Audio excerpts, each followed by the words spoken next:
कोकणातल्या त्या छोट्याशा गावात पावसाची रिमझिम सुरू होती. आर्यन आपला कॅमेरा बॅगेत भरून एसटी बसमधून खाली उतरला. शहरातल्या गजबजाटातून कंटाळून तो त्याच्या वडिलांच्या गावी म्हणजेच शिरवलीला आला होता. त्याला शांतता हवी होती, पण नियतीला काहीतरी वेगळंच मंजूर होतं. गावाच्या वेशीवर असलेल्या त्या जुन्या वडाच्या झाडाखाली एक मुलगी पावसापासून वाचण्यासाठी उभी होती. तिने निळ्या रंगाचा ड्रेस घातला होता आणि तिच्या केसातून पाण्याचे थेंब ओघळत होते. आर्यनने नकळत आपला कॅमेरा काढला आणि तिचा एक फोटो क्लिक केला. परवानगी घेतल्याशिवाय फोटो काढणं चांगली गोष्ट नाहीये. तो खणखणीत आवाज सायलीचा होता. आर्यन थोडा गोंधळला. सॉरी, मी फक्त निसर्ग टिपत होतो आणि तू त्या निसर्गाचाच एक सुंदर भाग वाटली म्हणून. फोटो काढला. सायलीच्या चेहऱ्यावर एक हलकीशी स्मितरेषा उमटली. ती म्हणाली, शहरातले लोक शब्दांनी खूप लवकर माफी मागतात. मी सायली. आर्यनला त्या क्षणी जाणवले की या गावात तो फक्त शांतता शोधायला आला नाहीये, तर कदाचित त्याच्या आयुष्यातल्या रिकाम्या पानावर कुणीतरी नाव लिहायला सुरुवात केली आहे. हीच ती ओढ होती जिची त्याला जाणीव नव्हती. शिरवली गावातील सकाळ नेहमीच प्रसन्न असायची. आर्यनला आता गावात राहून आठवडा झाला होता. सकाळी लवकर उठून कॅमेरा घेऊन फिरणं हा त्याचा नित्यक्रम झाला होता. पण खरं सांगायचं तर त्याचे पाय नकळत त्याच वडाच्या झाडाकडे किंवा सायलीच्या घराच्या वाटेकडे वळायचे. एके दिवशी सायली आपल्या बागेत फुलांना पाणी घालत होती. आर्यन तिथून जात असताना थांबला. आज काय विशेष? आज कॅमेरा बागेतच आहे? सायलीने हसून विचारले. आर्यनने हसून उत्तर दिले, काही सौंदर्य कॅमेऱ्यात कैद करण्यापेक्षा डोळ्यांनी साठवण्यात जास्त मजा असते. सायली थोडी लाजली. तिने त्याला आत बोलावले. सायलीचे घर जुन्या पद्धतीचे कोकणी घर होते. लाल कौल आणि अंगणात सडा रांगोळी. आर्यनला तिथला साधेपणा मनापासून भावला. संवादातून गुंफलेली मैत्री दोघं अंगणात बसले असताना सायलीने विचारलं, आर्यन, तुला शहरातलं आयुष्य आवडते की इथले? आर्यन क्षणभर शांत झाला आणि म्हणाला, शहरात धावपळ आहे सायली, पण इथल्यासारखी शांतता नाही. तिथे माणसं जवळ असतात पण मन लांब असतात. इकडे मात्र माणसांच्या बोलण्यात मातीचा ओलावा जाणवतो. त्या दिवशी दोघांनी खूप गप्पा मारल्या. सायलीला शिक्षिका व्हायचे होते. तिला गावातील मुलांसाठी काहीतरी करण्याची जिद्द होती. तिचे विचार ऐकून आर्यन तिच्या प्रेमात पडू लागला होता. ते प्रेम फक्त तिच्या सौंदर्यावर नव्हते तर तिच्या विचारांवर होतं. 2 दिवसानंतर गावात जोरदार पाऊस सुरू झाला. आर्यन आणि सायली एका जुन्या देवळाच्या ओसरीवर अडकले. बाहेर पावसाचा तांडव सुरू होता आणि आत एक वेगळीच शांतता होती. सायली, तुला कधी कुणाची ओढ लागली आहे? आर्यनने अचानक विचारलं. सायलीने त्याच्याकडे पाहिले. तिच्या डोळ्यात एक अनामिक भीती आणि तितकीच ओढ होती. ती हळूच म्हणाली, ओढ लागणं खूप सोपे असतं आर्यन, पण ती ओढ शेवटपर्यंत टिकवणं खूप कठीण असते. कधी कधी अंतर इतकं वाढते की माणसं फक्त आठवणीत उरतात. आर्यनने तिचा हात हातात घेण्याचा प्रयत्न केला, पण तितक्यात लांबून कुणाची तरी हाक ऐकू आली. सायली भानावर आली आणि पावसात भिजतच आपल्या घराकडे निघून गेली. आर्यन मात्र तिथेच उभा राहिला, तिच्या जाणाऱ्या पाऊलखुणांकडे पाहत. देवळाच्या ओसरीवर घडलेल्या त्या प्रसंगानंतर आर्यन आणि सायलीमध्ये एक अनामिक अस्वस्थता निर्माण झाली होती. दोघांनाही एकमेकांचे ओढ लागली होती, पण ती व्यक्त करायला शब्द अपुरे पडत होते. काही दिवस असेच गेले. आर्यनने ठरवलं की तो आता आपल्या मनातील भावना सायलीला स्पष्ट सांगणार. तो सायलीला भेटण्यासाठी तिच्या लाडक्या समुद्रकिनाऱ्यावर पोहोचला, जिथे ती संध्याकाळी एकटीच बसून सूर्यास्त पाहत असे. प्रेमाची कबुली वाळूवर बसलेली सायली लाटांकडे एकटक पाहत होती. आर्यन तिच्या शेजारी जाऊन बसला. काही वेळ शांततेत गेला. शेवटी आर्यनने मौन सोडलं. सायली, मी इथे फक्त सुट्ट्या घालवायला आलो होतो, पण आता असं वाटतंय की माझे मन इथल्या मातीत आणि तुझ्या शब्दात अडकलंय. मला नाही माहीत पुढे काय होईल, पण मला तुझी ओढ लागली आहे. अशी ओढ जी मी शब्दात सांगू शकत नाही. सायलीने त्याच्याकडे पाहिले. तिच्या डोळ्यात पाणी होते.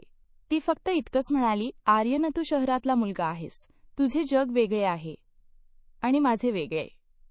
आपण एकत्र आलो तरी हे जग आपल्याला स्वीकारेल का? आर्यनने तिचा हात घट्ट धरला आणि म्हणाला, जग काय म्हणतं यापेक्षा तुला काय वाटतं हे माझ्यासाठी महत्वाचं आहे. सायलीने फक्त नजरेनेच होकार दिला. त्या दिवशी समुद्राच्या लाटा जणू त्यांच्या प्रेमाची साक्ष देत होत्या. संकटाची चाहूल, पण सुख फार काळ टिकणार नव्हतं. सायलीच्या घरी तिच्या लग्नाच्या हालचाली सुरू झाल्या होत्या.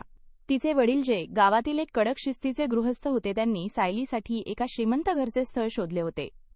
एके दिवशी आर्यन सायलीला भेटायला तिच्या घराच्या मागच्या बाजूला गेला असताना सायलीच्या भावाने सागरने त्यांना एकत्र पाहिलं. सागरचा राग अनावर झाला. त्याने आर्यनला तिथून निघून जाण्याची धमकी दिली.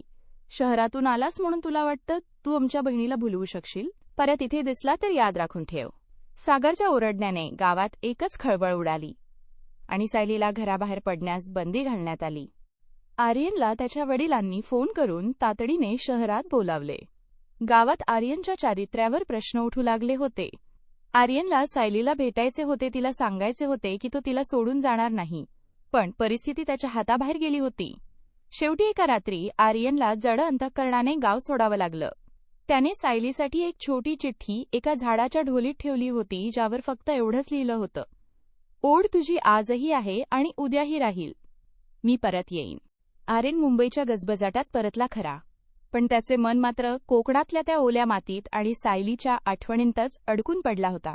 शहरातली रोषणाई त्याला आता टोचू लागली होती. त्याने स्वतःला कामात झोकून दिलं, पण रात्रीच्या शांततेत त्याला फक्त समुद्रकिनाऱ्याचा तो आवाज आणि सायलीचे शब्द आठवायचे. शहरातले आयुष्य आणि सायलीची ओढ. आर्यनने फोटोग्राफीमध्ये मोठं नाव कमावलं होतं. त्याने काढलेले कोकणातले फोटो एका मोठ्या प्रदर्शनात मांडले गेले. त्या प्रदर्शनाचं नाव होतं अधुरी ओढ. त्याच्या प्रत्येक फोटोत सायलीचा चेहरा नसला तरी तिची सावली किंवा तिची जाणीव कुठेतरी दडलेली असायची. दुसरीकडे गावात सायलीची अवस्था बिकट होती. तिच्या लग्नासाठी घरच्यांनी खूप दबाव आणला, पण सायलीने स्पष्ट सांगितलं होतं, लग्न करेन तर आर्यनशीच, नाहीतर मी आयुष्यभर अविवाहित राहीन. तिच्या या हट्टामुळे घरातले संवाद तुटले होते. ती आता गावातल्या एका शाळेत शिकवू लागली होती. मुलं आणि पुस्तकं हेच तिचं विश्व झालं होतं. न उघडलेली चिठ्ठी. आर्यनने ती चिठ्ठी ज्या झाडाच्या ढोलीत ठेवली होती ती सायलीला सापडली होती. ती चिठ्ठी तिच्यासाठी जगण्याचं एकमेव साधन होती. रोज संध्याकाळी ती त्या समुद्रकिनाऱ्यावर जायची आणि त्या चिठ्ठीतले शब्द पुन्हा पुन्हा वाचायची. मी परत येईन. 5 वर्षे उलटून गेली. आर्यनचा पत्ता होताना सायलीची जिद्द कमी झाली होती. एक अनपेक्षित वळण. एके दिवशी आर्यनच्या वडिलांची विठ्ठल काकांची तब्येत खूप बिघडली. त्यांनी आर्यनला शेवटची इच्छा म्हणून गावात बोलावलं. आर्यनला गावात परतणं भाग होतं, पण या 5 वर्षांत गाव खूप बदललं होतं. आर्यन जेव्हा गावात परतला तेव्हा त्याला समजलं की सायलीचं अजून लग्न झालेलं नाही, पण तिचे वडील आता अंथरुणाला खिळलेले होते. आर्यन धावतच सायलीच्या घराकडे गेला. त्याला दुरूनच सायली दिसली. तिचं ते निळसर साडीतलं रूप, डोळ्यांतली तीच चमक, पण आता त्यात एक प्रकारचा ठामपणा होता. दोघांची नजरानजर झाली. 5 वर्षांचा विरह त्या एका क्षणात वाहून गेला. पण आता प्रश्न होता, सागर आणि तिचे वडील आर्यनला स्वीकारणार का, की समाज पुन्हा एकदा त्यांच्या प्रेमाच्या आडी येणार? आर्यन आणि सायली समोरासमोर उभे होते. 5 वर्षांचा काळ त्यांच्यामध्ये एखाद्या महासागरासारखा पसरलेला होता, पण त्या क्षणी तो सगळा दुरावा एका नजरेत संपला. आर्यनचे डोळे पाणावले होते. तो पुढे झाला, पण काहीतरी आठवून थांबला. तितक्यात सायलीच्या घरातून तिचा भाऊ सागर बाहेर आला. आर्यनला पाहताच त्याच्या चेहऱ्यावरचे भाव बदलले. 5 वर्षांपूर्वीचा तो रागीट सागर आता थोडा मवाळ झाला होता. काळाने आणि जबाबदारीने त्याला खूप काही शिकवलं होतं. बदलाचा क्षण. सागर शांतपणे आर्यनच्या जवळ आला आणि म्हणाला, आर्यन, तू परत येशील असं आम्हाला वाटलं नव्हतं. या 5 वर्षांत सायलीने फक्त तुझी वाट पाहिली आहे.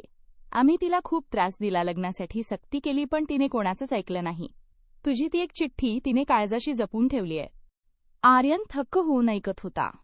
सागर पुढे म्हणाला, बाबांची तब्येत ठीक नाहीये. ते आत आहेत, तुला भेटायचंय त्यांना. आर्यन सायलीच्या वडिलांच्या खोलीत गेला. ते खूप अशक्त झाले होते. त्यांनी आर्यनचा हात धरला आणि थरथरत्या आवाजात म्हणाले, मला माफ कर बाळा. मी शहरातल्या माणसांना फक्त स्वार्थी समजायचो, पण तू आणि सायलीने दाखवून दिलं की खरं प्रेम अंतर आणि काळ मानत नाही. माझ्या लेकीला आता तूच सांभाळ.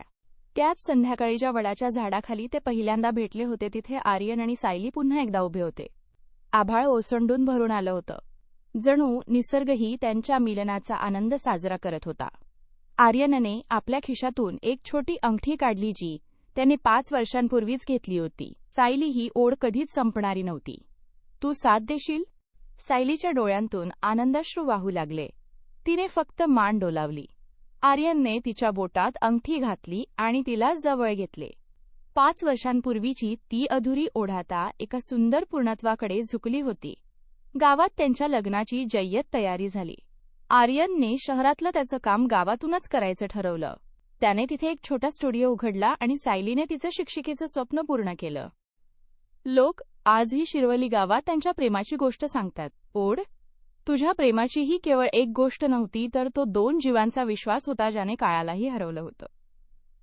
ही कथा तुम्हाला कशी वाटली? तुमच्या मनात या कथेबद्दल काही खास भावना असतील तर नक्की शेअर करा.